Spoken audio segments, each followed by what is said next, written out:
What if there is a well in the middle of one of the driest regions on Earth? A well whose story goes back thousands of years. A well that millions of pilgrims search for when they arrive in Makkah. A well connected to a mother, a thirsty child, and a desperate search for water in the desert. And what if this well is still providing water today? This is the story of Zamzam. But how did Zamzam begin? Why did water appear in the middle of the desert? What happened to Hajar and her son Ismail? Peace be upon them. Why do Muslims drink Zamzam water? And how did an ancient water source become one of the most famous wells in the world? The story begins in the barren valley of Makkah. Thousands of years ago, this valley was very different from the enormous city we see today. There were no skyscrapers, no massive roads, no airports, no hotels surrounding the Kaaba. There was simply a dry valley surrounded by mountains. And according to Islamic tradition, Prophet Ibrahim, peace be upon him, brought his wife Hajar and their infant son Ismail, peace be upon him, to this valley. Imagine the scene.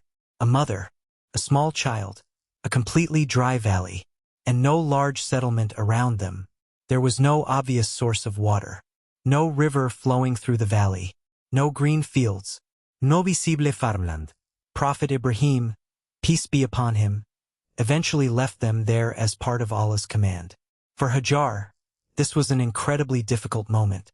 She asked Ibrahim, peace be upon him, why he was leaving them in such a place. According to the well-known Islamic narration, she asked whether Allah had commanded him to do this.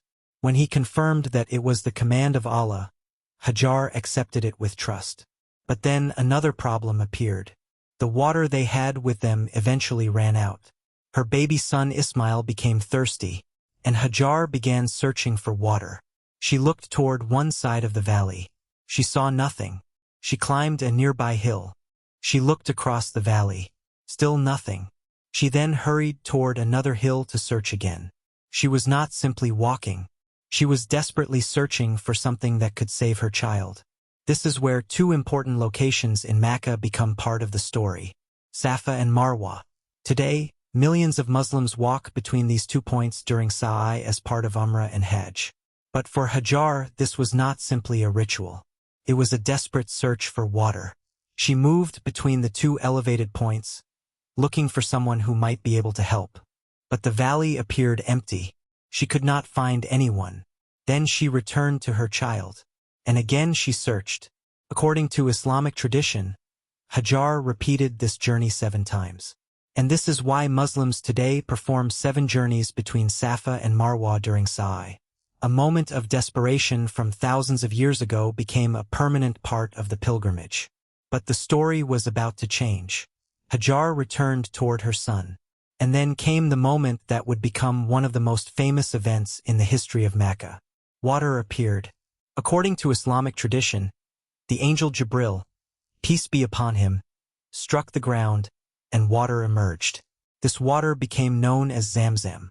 Hajar immediately began gathering the water and trying to contain it. The name Zamzam is associated with her attempt to control and gather the flowing water.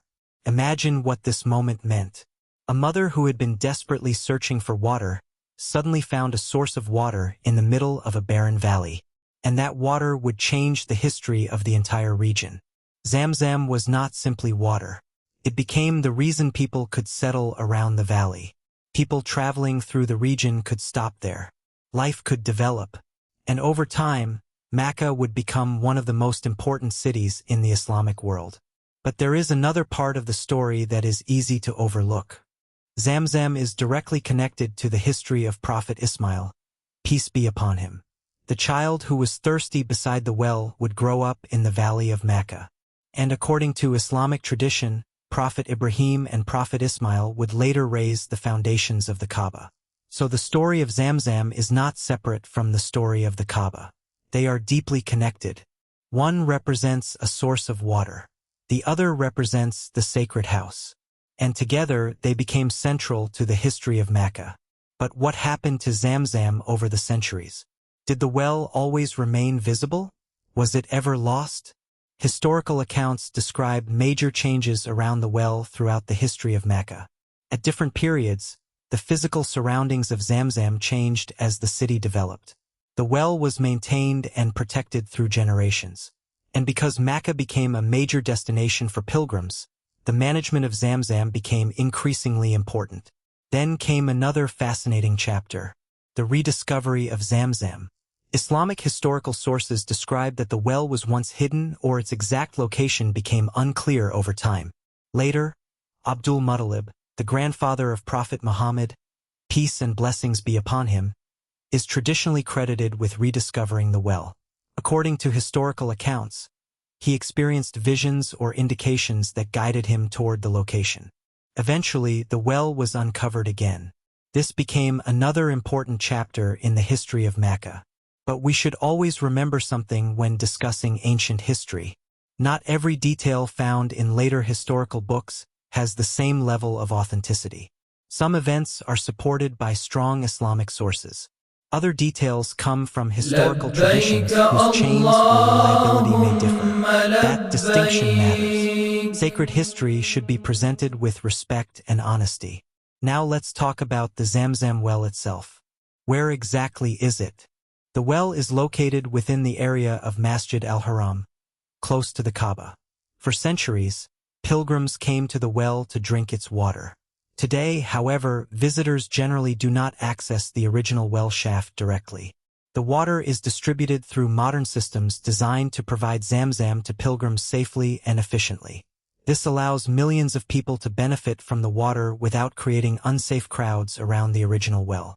And this brings us to a question many people ask. How deep is Zamzam? The well is traditionally reported to be around 30 meters deep. That is roughly the height of a 10-story building. But the well itself is not the only interesting part. The water comes from underground sources within the geological environment of the Makkah Valley. The surrounding mountains and rock formations play an important role in the way water moves underground. This is one reason the study of Zamzam has attracted scientific interest. Researchers have examined its geological and chemical characteristics. But here we need to be careful. You will often find exaggerated claims online saying that Zamzam has completely mysterious properties or that science has proven extraordinary religious claims about it. Such statements should not be repeated without reliable evidence. The religious significance of Zamzam does not depend on sensational claims. Its importance comes from its place in Islamic tradition and its connection to the story of Hajar and Prophet Ismail, peace be upon them. Muslims drink Zamzam because of its religious significance and the traditions surrounding it. There is also a famous supplication associated with drinking Zamzam. Many Muslims ask Allah for beneficial knowledge, provision, and healing. The water is therefore connected not only with physical thirst but also with spiritual hope. Think about that. A person may arrive in Makkah after traveling thousands of kilometers. They may have saved money for years. They may have dreamed about seeing the Kaaba since childhood. And after performing their worship, they may drink Zamzam. That simple act connects them with an ancient story. A story about a mother searching for water, a child in the desert, and a source of water that became part of the history of Makkah. Today, Zamzam is transported and distributed to pilgrims in carefully managed ways. The system has become much more advanced than anything available to people centuries ago. Modern facilities monitor, store, and distribute the water. But the origin of the story remains the same. The Valley of Makkah, Hajar, Ismail, and the emergence of Zamzam. There is another beautiful connection. Every time a Muslim performs sa'i between Safa and Marwah, they are remembering Hajar's search. Every time a pilgrim drinks Zamzam, they are reminded of that water source. And every time someone visits the Kaaba, they are standing in the same general valley where these events are traditionally connected. This is what makes the sacred places of Makkah so powerful. They are not simply buildings. They are locations connected to stories that Muslims have remembered for generations. Safa, Marwah, the Kaaba, Zamzam. Each one carries a different part of the story.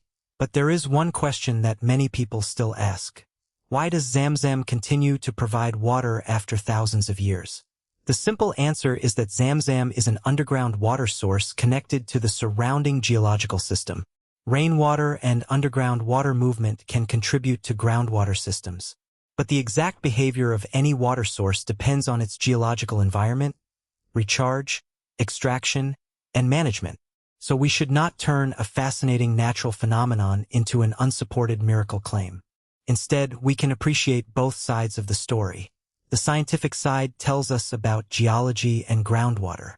If Zamzam is thousands of years old, what does the original well actually look like? How does water enter the well? What is beneath the ground? And how is Zamzam collected, tested, and distributed to millions of pilgrims today? That is a story we will explore in another episode of Sacred History AI. If you enjoyed this documentary, subscribe to Sacred History AI, because we are going deeper into the history of Makkah and Medina, one sacred place at a time. Sometimes, the greatest stories begin with something as simple as a drop of water.